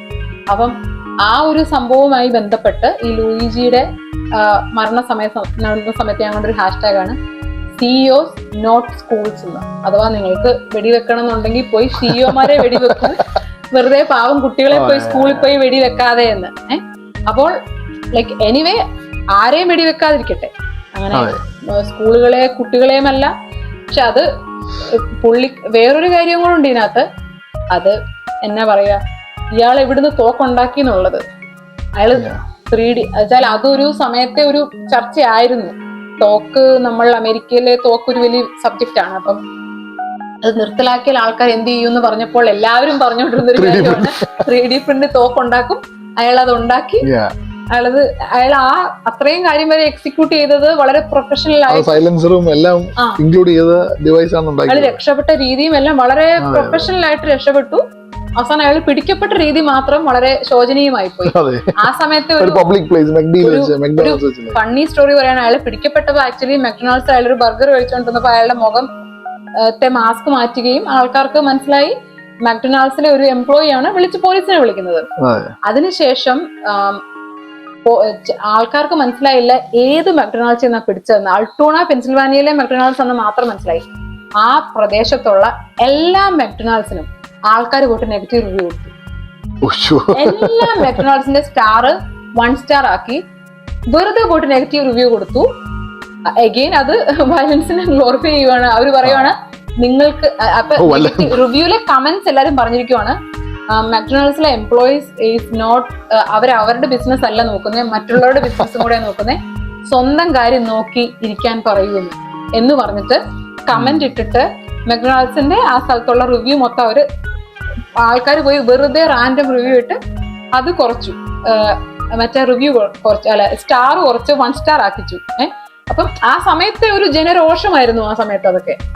പിന്നെ അഗൈൻ വേറൊരു വലിയൊരു ഫാക്ടർ ഉണ്ട് കേട്ടോ. എങ്ങാനും ഈ കൊലപാതകം സസ്പെക്ട് ആയ ലൂയിജി മാഞ്ചിയോണിയുടെ റേസ് വ്യത്യാസമായിരുന്നെങ്കിലോ വേറെ ഉറപ്പായിട്ടും കഥ മാറിയനെ. അതാണ് ഞാൻ പറഞ്ഞത്. ഇവിടത്തെ നമ്മൾ പറഞ്ഞ ഒരു majority of them were able to relate to him because he belonged to the same race, same community. ഇപ്പൊ അത് മറിച്ചായിരുന്നെങ്കിൽ ഉറപ്പായിട്ടും അത് ആ ഡയലോഗ് തന്നെ വേറെ രീതിയിൽ പോയേനെ. Maybe it could have been treated as an act of terror.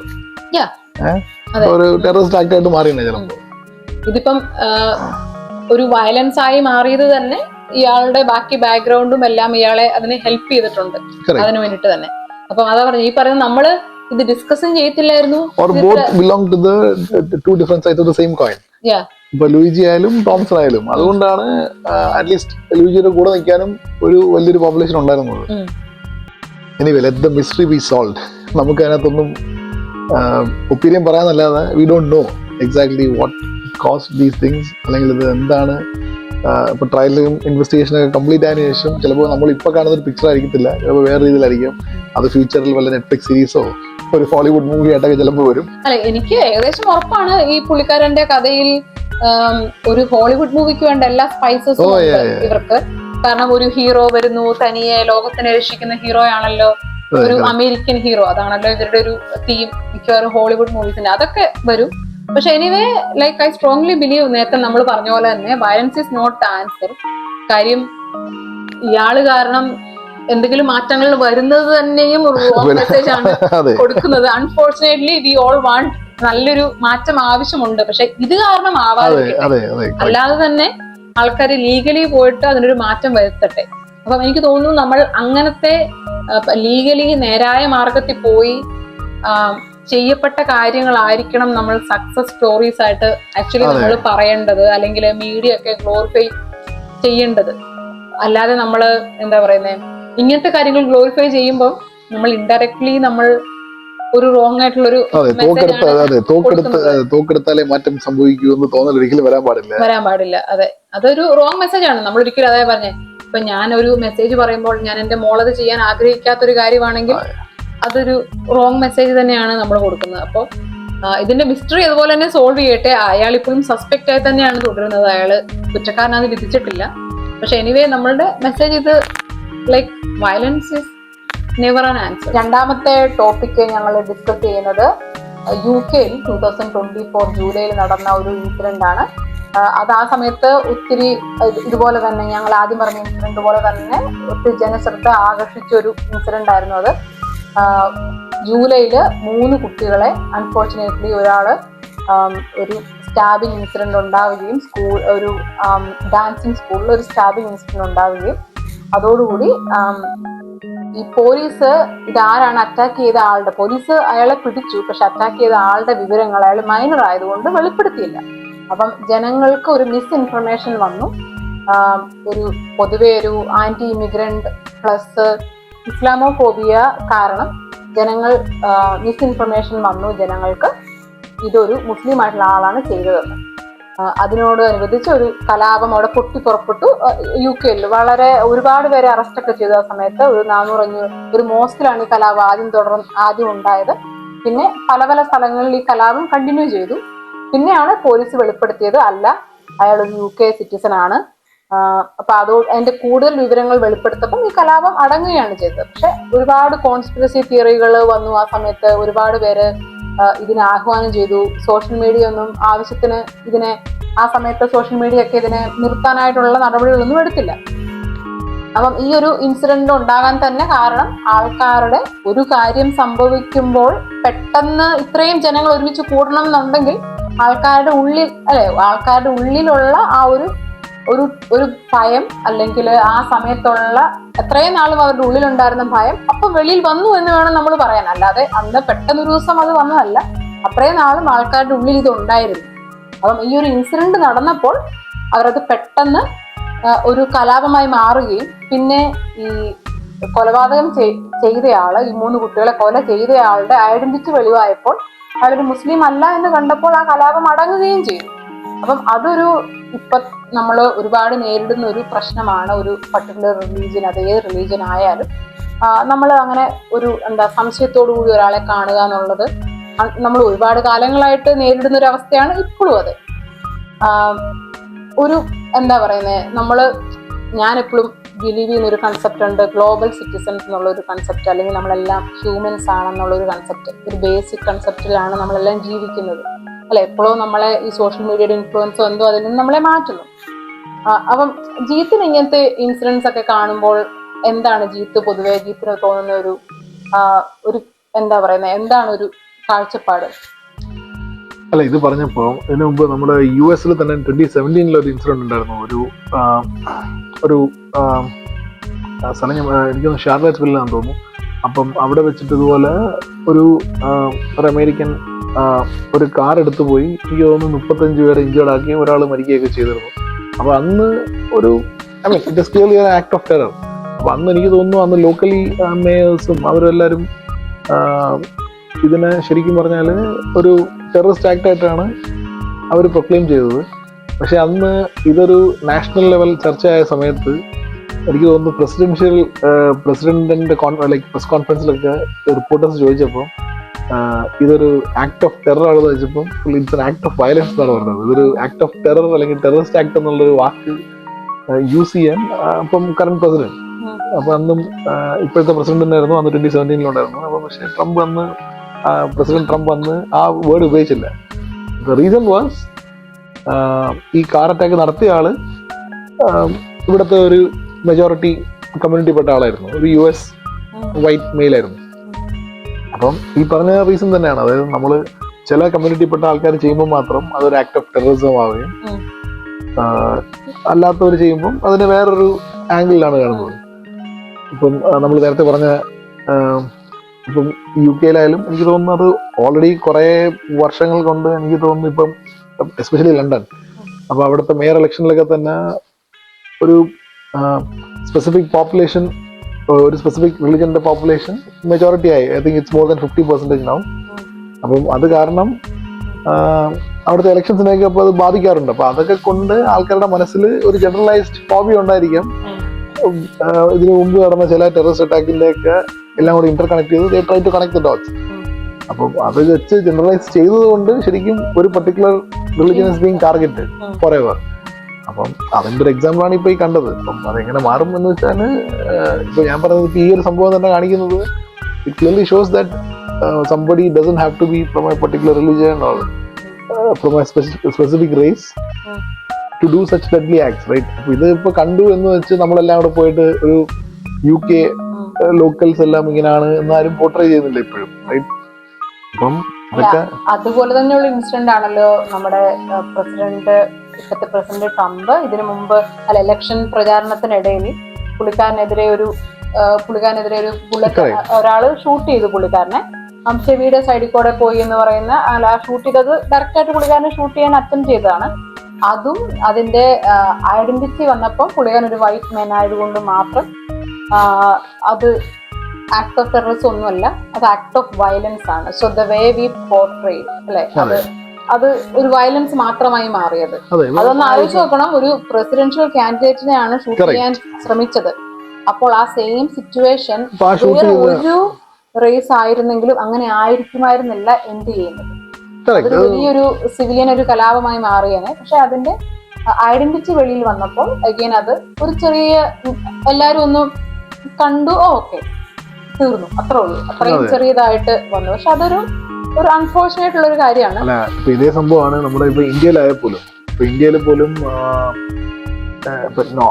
നോർത്തിലോട്ട് തന്നെ പോകണമെന്നില്ല, നമ്മുടെ ഏത് സ്റ്റേറ്റിലായാലും ഒരു പ്രത്യേക ടൈപ്പ് ഓഫ് വയലൻസ് അല്ലെങ്കിൽ ഒരു ബോംബ് സ്ഫോടനം എന്തെങ്കിലും സംഭവിച്ചെന്നായിരിക്കുക. അപ്പൊ എന്തെങ്കിലും ഒരു അറ്റാക്ക് സ്റ്റാർട്ട് ചെയ്യുന്നത് ഒരു പ്രത്യേക റിലിജനിൽപ്പെട്ട ആളാണെങ്കിൽ അതൊരു റിലീജിയസ് ആംഗിൾ ആയിരിക്കും ആൾക്കാർ നോക്കുക.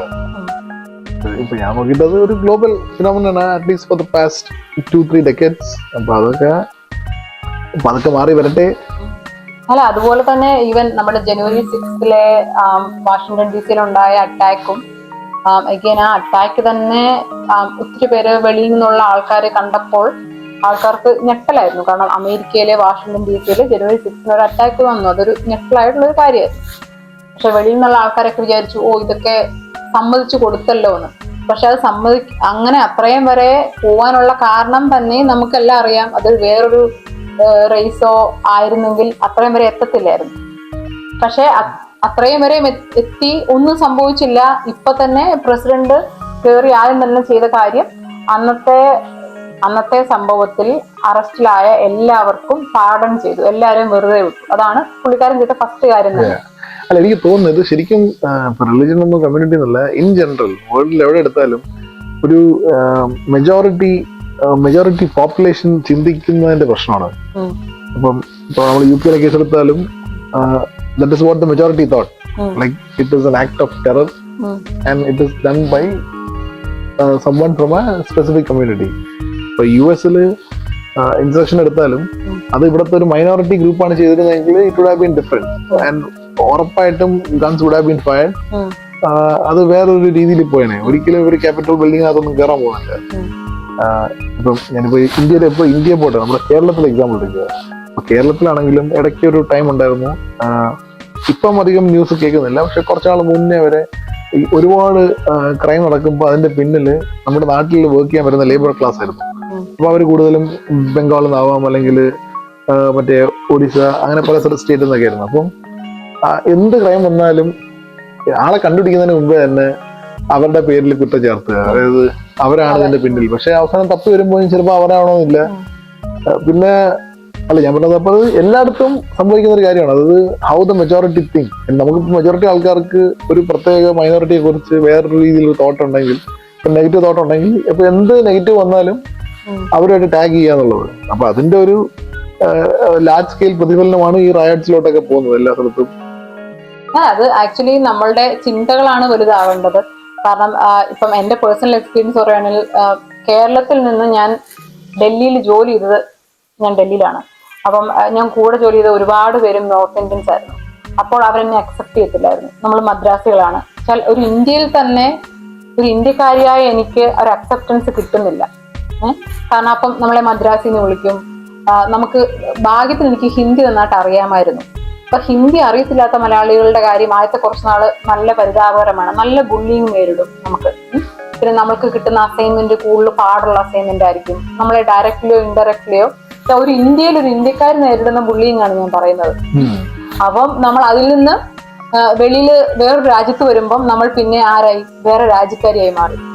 അപ്പം ഞാൻ ഇവിടെ വന്നിട്ട് ഒരു മാസം വന്നപ്പം എൻ്റെ അടുത്ത് ആരോ ചോദിച്ചു, ഇവിടെ വന്നിട്ട് വേറെ രാജ്യക്കാരിയാണെന്നുള്ള ഒരു വിവേചനം അനുഭവപ്പെടുന്നുണ്ടോ എന്ന് ചോദിച്ചപ്പോൾ ഞാൻ പറഞ്ഞു, ഇതാണ് ഞാൻ പറഞ്ഞത്, ഇന്ത്യയിലായിരുന്നപ്പോൾ ഞാൻ അനുഭവിച്ച വിവേചനത്തിന് ഇത്രയും ഇല്ല എന്ന് പറഞ്ഞാൽ നമ്മുടെ ചിന്തകളാണ് വലുതാവേണ്ടത്. ഇപ്പം അത് പറഞ്ഞപ്പോഴാണ് ഇപ്പൊ എനിക്ക് തോന്നുന്നു ഇന്ത്യയിൽ തന്നെ നമ്മള് ഫോറിനേഴ്സിന്റെ അടുത്തുള്ള ഒരു സമീപനം പോലും റേസ് ഡിപ്പെൻഡന്റ് ആണ്.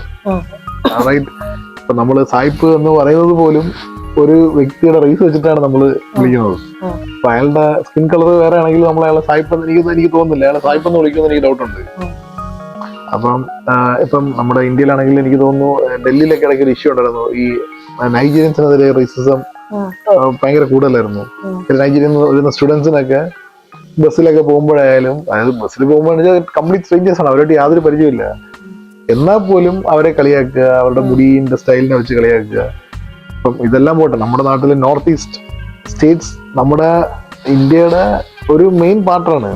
Correct, north east States. പക്ഷെ നോർത്ത് ഈസ്റ്റേൺ സ്റ്റേറ്റ്സ് നിന്ന് വരുന്ന സ്റ്റുഡൻസിന് പലപ്പോഴും ഈവൻ കേരളത്തിലൊക്കെ ആയാലും സ്റ്റുഡന്റ് എക്സ്ചേഞ്ച് പ്രോഗ്രാം വഴി ഒരുപാട് വരാറുണ്ട്. പക്ഷെ അവർക്കൊക്കെ ഒരു ഈക്വൽ ട്രീറ്റ്മെന്റ് പലപ്പോഴും കിട്ടാറില്ല. അല്ല, ഞാൻ ബിലീവ് ചെയ്യുന്ന ഒരു കാര്യമുണ്ട്. ഇപ്പം നമ്മളെപ്പോഴും പറയുന്ന ഒരു കാര്യമാണല്ലോ, I am proud of this particular country, അല്ലെങ്കിൽ I am proud of India, അല്ലെങ്കിൽ ഐ എം പ്രൗഡ്, അല്ലെ നമ്മൾ ഇന്ത്യയിൽ ജനിച്ച ആയതുകൊണ്ട്, അല്ല ഇന്ത്യക്കാരി ആയതിൽ അഭിമാനിക്കുന്നു, അമേരിക്കക്കാരി ആയതിൽ അഭിമാനിക്കുന്നു. പക്ഷെ that is the one thing I believe, നമ്മൾ പ്രൗഡ് ആകാൻ ഒന്നും ഇല്ലാത്തൊരു കാര്യമാണ്. നമ്മൾ അവിടെ ജനിക്കുന്നു എന്നുള്ളത്, അല്ലെ ഇപ്പം ഞാൻ ജനിച്ചത് ഒരു ക്രിസ്ത്യൻ ഫാമിലിയിൽ ആയതുകൊണ്ട് ഞാൻ ക്രിസ്ത്യാനിയാണ്, ഞാൻ ജനിച്ച സ്ഥലം കേരളം ആയതുകൊണ്ട്, അപ്പൊ അതുമായിട്ട് എനിക്കൊന്നും ചെയ്യാനില്ല. അത് എന്റെ ഡെസ്റ്റിനി ആയിരുന്നു, അല്ലെ, ഞാൻ അവിടെ ജനിച്ചു എന്നുള്ളത്. അപ്പം ഞാൻ വിശ്വസിക്കുന്നത്, ഞാൻ പ്രൗഡ് ആകേണ്ടത് ഞാൻ അച്ചീവ് ചെയ്ത എന്തെങ്കിലുമാണ്, അല്ലെ, ഞാൻ പ്രൗഡ് ആവേണ്ടത്. ഇപ്പൊ ഞാനിപ്പം ബാച്ചിലേഴ്സ് എടുത്തു അല്ലെങ്കിൽ മാസ്റ്റേഴ്സ് എടുത്താൽ അതിലാണ് ഞാൻ അല്ലെങ്കിൽ ഞാൻ മിലിറ്ററി സർവീസ് ചെയ്തു, അതിലൊക്കെ ഞാൻ അച്ചീവ് ചെയ്തതിൽ ഞാൻ പ്രൗഡ് ആകാം. പക്ഷെ ഞാൻ ജനിച്ചത് നിന്റെ ഫാമിലിയിലല്ല, നമ്മുടെ കുടുംബ മഹിമ പറയുമല്ലോ, ഇന്ന ഫാമിലിയിലാണ്. ഇപ്പം ഓരോരുത്തർക്കും ഉണ്ട് ഇന്ന വലിയ ഫാമിലിയിലാണ്. അപ്പൊ അതില് എനിക്കൊന്നും പ്രൗഡ് ആകാനില്ല. അത് ഞാൻ ഡിസൈഡ് ചെയ്ത കാര്യമല്ല. അപ്പൊ ഞാൻ പ്രൗഡ് ആകണമെങ്കിൽ ഇതിപ്പോ എന്തിന്റെ പേരിലാണല്ലോ ഞാൻ അച്ചീവ് ചെയ്ത, അല്ലെങ്കിൽ ജനങ്ങൾക്ക് വേണ്ടി എന്തെങ്കിലും സേവനം ചെയ്തിട്ടുണ്ടെങ്കിൽ അത് ഒരു അച്ചീവ്മെന്റ് ആണ്. പക്ഷെ എനിക്ക് അതാണ് നമ്മൾ വലിയ പ്രസ്ഥാനങ്ങളൊക്കെ കെട്ടിപ്പടുത്തിയെങ്കിൽ നമുക്ക് അതിൽ അഭിമാനിക്കാം ഏറ്റവും. പക്ഷെ ആൾക്കാർ അഭിമാനിക്കുന്നത് അത് നമുക്ക്, എനിക്കറിയത്തില്ല നമുക്ക് എന്തുമാത്രം അതിൽ നമ്മളുടെ കൈ ഒന്നുമില്ല, നമ്മൾക്ക് അതിനകത്ത് ഒന്നും ഇല്ലാത്തൊരു കാര്യത്തിലാണ് നമ്മൾ ഏറ്റവും അധികം അഭിമാനിക്കുന്നത്. അപ്പൊ എനിക്ക് തോന്നുന്നു നമുക്ക് ആ ഗ്ലോബൽ സിറ്റിസൺസ് എന്നുള്ള ആ ഒരു കോൺസെപ്റ്റ് ഒരു അടുത്ത ജനറേഷനിലെങ്കിലും വരട്ടെ, അല്ലെ. നമ്മൾ എന്താ പറയുന്നത്, ജാതി മത വർഗ വർണ്ണ ഭേദമെന്ന്, അല്ലെ, ഒരു മനുഷ്യനായി കാണുന്ന ആ ഒരു രീതിയിലേക്ക്. എനിക്കറിയത്തില്ല നമ്മൾ മരിക്കുമ്പോൾ മുന്നേ നമുക്കത് കാണാൻ പറ്റുമോന്ന്. എന്നെ അത് എപ്പോഴും വിഷമിപ്പിക്കുന്ന ഒരു കാര്യമാണ്, ഒരാളെ എന്തിന്റെ പേരിലായാലും കാണുന്നത്. അല്ല, അതിന് എനിക്ക് തോന്നുന്നു നമ്മള് ഇപ്പം കാലഘട്ടം മുന്നോട്ട് പോകും തോറും ഇപ്പൊ പല റേസിൽപ്പെട്ട ആൾക്കാർ അല്ലെങ്കിൽ പല നാഷണാലിറ്റീസ് ബാക്ക്ഗ്രൗണ്ട് ഉള്ള ആൾക്കാർ എല്ലാവരും ഒരുമിച്ച് പഠിക്കുന്ന സ്കൂൾസ് കോളേജസ് ഒക്കെ വരുമ്പം ഒരുപാട് മാറ്റം സംഭവിക്കും. കാര്യം ഇപ്പൊ തന്നെ എനിക്ക് തോന്നുന്നു അക്രോസ് ദ ഗ്ലോബ്, ഇപ്പൊ ഞാൻ പറഞ്ഞത് ഇമിഗ്രേഷൻ മാത്രമല്ല, അല്ലാതെ സ്റ്റുഡന്റ് എക്സ്ചേഞ്ച് പ്രോഗ്രാംസ് ആയാലും അങ്ങനെ ഒരുപാട് ഒരു ഇത് നടക്കുന്നുണ്ട്, ഒരു എക്സ്ചേഞ്ച് ഓഫ് റിസോഴ്സസ്. അപ്പൊ അത് സ്റ്റുഡൻസ് ആയാലും എംപ്ലോയീസ് ആയാലും, അപ്പൊ അങ്ങനെ ഡിഫറെന്റ് ലെവൽസ്. അപ്പൊ അത് കാരണം എനിക്ക് തോന്നുന്നു ആൾക്കാർ ഇപ്പൊ പല റേസ് കണ്ടാണ് ആൾക്കാർ വളരുന്നത്. അപ്പം it will make a big difference. ഇപ്പൊ നമ്മളെ സംബന്ധിച്ച് ശരിക്കും പറഞ്ഞാൽ നമ്മളൊരു പ്രത്യേക സ്ഥലത്ത് പഠിച്ചു വരുമ്പോൾ നമ്മുടെ റേസിൽപ്പെട്ട ആൾക്കാരെ മാത്രമേ നമ്മൾ കാണുന്നുള്ളൂ. പിന്നെ കൂടുതലും നമ്മളുടെ ഈവൻ റിലീജിയസ് പ്രാക്ടീസസ് ഉള്ളതുകൊണ്ട് നമ്മൾ റിലീജിയനിൽപ്പെട്ട ആൾക്കാരെ കൂടുതൽ കാണുന്നു. അപ്പൊ അത് കാരണം നമ്മുടെ ഫാമിലി മെമ്പേഴ്സ് ഇവരെല്ലാവരും ഒരു പ്രത്യേക കമ്മ്യൂണിറ്റി, ഒരു പ്രത്യേക റേസിൽ അല്ലെങ്കിൽ പെട്ട ആൾക്കാരായിരിക്കും. അപ്പൊ അത് കാരണം നമുക്ക് ബാക്കിയുള്ള ഒരു വേറെ ഭാഷ സംസാരിക്കുന്ന ആള് തന്നെ ഒരു പുതുമയുള്ള ആളായിരിക്കും. അപ്പൊ ഇതൊക്കെ എനിക്ക് തോന്നുന്നു കാലഘട്ടം കുറെ കഴിയുമ്പോൾ മാറി മാറി വരും. ഇപ്പം കേരളത്തിലായാൽ പോലും മൾട്ടിലിംഗ്വൽ ആയിട്ടുള്ള ആൾക്കാർ ഒരുപാട് ഇപ്പൊ കേരളത്തിലുണ്ട്, ഫ്ലോട്ടിംഗ് പോപ്പുലേഷൻ ഉണ്ട്. പണ്ടൊക്കെ കൊച്ചിയിൽ മാത്രമേ ഉള്ളൂ. ഇപ്പൊ എനിക്ക് തോന്നുന്നു ട്രിവാൻഡ്രത്തും വേറെ പല സിറ്റീസിലും ആൾക്കാർ ഫ്ലോട്ടിംഗ് പോപ്പുലേഷൻ ഉണ്ട് ഒരു പരിധി വരെ, പല പല ജോലീസും അല്ലെങ്കിൽ റീറ്റെയിൽ ബിസിനസ്സും ഒക്കെ കൂടി കാരണം. അപ്പൊ അതുപോലെ എനിക്കൊന്ന് ഇന്ത്യയിൽ ഡെഫിനറ്റ്ലി ബിഗ് സിറ്റീസിലെല്ലാം floating population is from multiple states. അല്ല, പണ്ടൊക്കെ ഒരു 3-4 സ്റ്റേറ്റ്സ് നിന്നായിരിക്കും ഒരു സിറ്റിയിലേക്ക് ഫ്ലോക്ക് ചെയ്യുന്നത്. ഇപ്പൊ അങ്ങനല്ല. അപ്പൊ അത് പിന്നെ അക്രോസ് ദ ഗ്ലോബ് ഇപ്പം ഇമിഗ്രേഷൻ കൂടി വരെയാണ് പലയിടത്തും. അപ്പൊ എനിക്ക് തോന്നുന്നു അത് ഒരു വലിയ ഫാക്ടർ തന്നെയാണ്. Multiple race staying together, living together. അപ്പൊ അവര് പതുക്കെ ദേ ഗ്രോ അപ്പ് ടുഗെദർ. അപ്പം ആൾക്കാർക്ക് എല്ലാവരും മനുഷ്യരാണെന്നുള്ളൊരു കോൺസെപ്റ്റ് എല്ലാവർക്കും തോന്നും. ഇത് മാത്രമാണ് ഞാൻ നമുക്ക് ഇതിന്റെ സൊല്യൂഷൻ, അല്ലാതെ ഇത് നമുക്ക് പഠിപ്പിച്ചെടുക്കാൻ പറ്റില്ല. ഇപ്പൊ പറഞ്ഞ പോലെ തന്നെ നമ്മൾ ഈ മാറ്റങ്ങൾ വരണമെന്നുണ്ടെങ്കിൽ നമ്മൾ ആക്ച്വലി ബുക്കുകളൊക്കെ വായിക്കുന്നതിലും അധികം നമ്മളത് അനുഭവിച്ചറിയണം. നമ്മൾ വേറൊരാളെ നേരിട്ട് അനുഭവിച്ചറിയുമ്പോഴാണ് നമുക്ക് മനസ്സിലാവുന്നത് നമ്മളെല്ലാം മറ്റേ end of the day human beings ആണ്, മനുഷ്യരാണെന്നുള്ള ആ ഒരു കാര്യം നമുക്ക് മനസ്സിലാവുന്നത്. അപ്പൊ അത് പറഞ്ഞപ്പോഴാണ് പണ്ട് നമ്മുടെ എം എൻ കാരശ്ശേരി ഇടയ്ക്ക് പറഞ്ഞൊരു കാര്യം ഞാൻ ഓർക്കുകയാണ്. ഈ പണ്ട് കാലത്ത് സിഖ് കലാപം നടന്നു വരുന്ന സമയത്ത് എം എൻ കാരശ്ശേരിയുടെ വീട്ടില് 2 സിഖ് വിദ്യാർത്ഥികൾ വന്നു.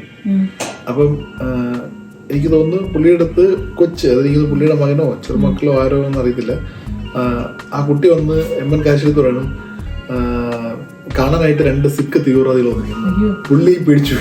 അപ്പൊ പുള്ളി ഇതായിട്ട് സ്റ്റക്ക്, സിഖ് തീവ്രവാദികൾ. ഫ്രണ്ട് വന്നപ്പോ 2 സിഖ് സ്റ്റുഡൻസ് ആണ്. അപ്പൊ തലേ കെട്ട് കണ്ട ഉടനെ ആ കൊച്ചുമാൻ വിചാരിക്കുകയാണ് സിഖ് തീവ്രവാദികൾ. കാര്യം അന്ന് പത്രത്തിലൊക്കെ എനിക്ക് തോന്നുന്നു സിഖ് കലാപവുമായിട്ട് ബന്ധപ്പെട്ട് സിഖ് എന്ന് പറയുന്നത് ഈ പയ്യൻ കേട്ടിട്ടുള്ളത് തന്നെ സിഖ് തീവ്രവാദമായിട്ട് ബന്ധപ്പെട്ട് മാത്രമാണ്. അപ്പൊ ഇതാണ് ശരിക്കും നമ്മുടെ കണ്ടീഷനിങ്ങിനെ കുറിച്ച് പറയുന്നത്. അപ്പം ഈ പിഞ്ചു മനസ്സ് നമുക്കറിയാലോ അത്രത്തോളം ബയസ്ഡായി തുടങ്ങിയിട്ടില്ല. അപ്പൊ അത്രയും ഇൻഫ്ലുവൻസ് ഈ കൊച്ചു മനസ്സിൽ വരെ വരാം നിരുദ്രപരമായിട്ട്. അപ്പൊ അതാണ് ഒരു അഡൽട്ട്ഹുഡ് വരുമ്പോഴത്തേക്കും ഒരു വലിയ മാറ്റം സംഭവിക്കുന്നത്. നമ്മൾ ഒരു പ്രത്യേക രീതിയിൽ കണ്ടീഷൻ ചെയ്ത് വന്നു കഴിഞ്ഞാൽ ഒരു എക്സ്ട്രീംലി ബയസ്ഡ് ആയി പോകും നമ്മൾ പലരും. അപ്പം ഇതിന്റെ ഒരു സൊല്യൂഷൻ എന്ന് പറഞ്ഞാൽ നമുക്കങ്ങനെ പഠിപ്പിച്ചു കൊടുക്കുക. ആക്ച്വലി റേസ് എന്നൊക്കെ പറഞ്ഞത് പഠിപ്പിച്ചു കൊടുക്കുന്നതിന്റെ ഒരു പരിധിയുണ്ട്. അപ്പം എനിക്ക് തോന്നുന്നത് കാലഘട്ടം മുന്നോട്ട് പോവുകയാണ്. അപ്പൊ ഇതിന്റെ സൊല്യൂഷൻ എന്ന് പറയുന്നത് പല പല റേസിൽപ്പെട്ട ആൾക്കാർ, പല പല കമ്മ്യൂണിറ്റിയിൽപ്പെട്ട ആൾക്കാരെല്ലാം ഒരുമിച്ച് പഠിക്കുകയും നമ്മുടെ ആ അപ്ബ്രിങ്ങിന്റെ ഒരു പാർട്ടായിട്ട് നമ്മൾ അവരെല്ലാം കാണുകയും ചെയ്യുമ്പോൾ ഡെഫിനറ്റ്ലി ഇതിലൊരു വലിയ മാറ്റം സംഭവിക്കും. അപ്പം ഇപ്പൊ നോക്കുകയാണെങ്കിൽ എനിക്ക് തോന്നുന്നു ഇപ്പം ഇന്ത്യയിലാണെങ്കിലും ഇപ്പൊ കേരളത്തിലാണെങ്കിൽ പോലും സ്റ്റുഡന്റ് എക്സ്ചേഞ്ചിന്റെ ഭാഗമായിട്ട് പല അടുത്തുനിന്നും ആൾക്കാർ വേറെ സ്റ്റേറ്റിൽ നിന്നൊക്കെ വന്ന് പഠിക്കുന്നുണ്ട്. പിന്നെ ഫ്ലോട്ടിംഗ് പോപ്പുലേഷൻ ഉണ്ട്. ഇപ്പം ഒരുപാട് എംപ്ലോയ്മെന്റ് ഓപ്പർച്യൂണിറ്റീസ് പല സ്റ്റേറ്റ്സിലുള്ളതുപോലെ കേരളത്തിലും പല സിറ്റീസിലും ഒക്കെ ആൾക്കാർ വരുന്നതൊക്കെ ഉണ്ട് പല തരത്തിലുള്ള ജോലികൾ ചെയ്യാൻ. അപ്പൊ അതുപോലെ നമ്മുടെ കേരളത്തിൽ ഒരുപാട് പേര് അതർ സ്റ്റേറ്റ്സിൽ പോകുന്നുണ്ട്. പിന്നെ അക്രോസ് ദ ഗ്ലോബ് ഇമിഗ്രേഷൻ ഒരു റിയാലിറ്റിയാണ്. അപ്പം അതൊക്കെ കാരണം എനിക്ക് തോന്നുന്നു ഇത് ഒരു നിയർ ഫ്യൂച്ചറിൽ തന്നെ ഇതുപോലെ ഒരു ഗ്ലോബൽ സിറ്റിസൺ എന്ന് പറഞ്ഞ ഡിസ്നിയുടെ സ്വപ്നം എളുപ്പത്തിൽ നടക്കുമായിരിക്കും. അപ്പൊ അതെന്തായാലും നടക്കും. അത് പെട്ടെന്ന് നടക്കട്ടെ എന്നുള്ളതാണ് നമ്മളുടെ ആഗ്രഹം. അതെ, ഹോപ്പ്ഫുള്ളി അത് തന്നെയാണ് ഞാനും വിചാരിക്കുന്നത്. ഞാൻ എപ്പോഴും നേരത്തെ പറഞ്ഞ പോലെ തന്നെ ഞാൻ വിചാരിക്കുന്നത് നമ്മൾ ഒരിക്കലും അച്ചീവ് ചെയ്യാത്തൊരു കാര്യമാണ് നമ്മൾ എവിടെ ജനിക്കുന്നു എന്നുള്ളത്. അല്ലെങ്കിൽ നമ്മൾ ഏത് കുടുംബത്തിൽ ജനിക്കുന്നു, ഏത് റിലീജിയനിൽ ജനിക്കുന്നു, അല്ലെങ്കിൽ നമ്മുടെ കുടുംബ മഹിമ, രാജ്യത്തിന്റെ മഹിമ, ഇതിനേക്കാൾ അപ്പുറമായിട്ട് നമ്മൾക്ക് ചിന്തിക്കാൻ പറ്റട്ടെ, നമ്മൾ ഒരു മനുഷ്യനെ കാണാൻ പറ്റട്ടെ. നമ്മൾ ഒരു മനുഷ്യനെ ആദ്യം കാണുമ്പോൾ തന്നെ അവരുടെ ജാതിയോ മതമോ ജെൻഡറോ അല്ലെങ്കിൽ റേസോ അങ്ങനത്തെ ഒരു കാര്യങ്ങളും ചിന്തിക്കാതെ ഒരാളെ ജസ്റ്റ് ഒരു ഹ്യൂമൻ ബീയിങ് ആയിട്ട് കാണാൻ പറ്റുന്ന ഒരു അവസ്ഥയിലേക്ക് ലോകം എത്തട്ടെ എന്നുള്ള ഒരു ആശംസയാണ് എനിക്കുള്ളത്. Thank you very much for joining me. Thank you very much for watching.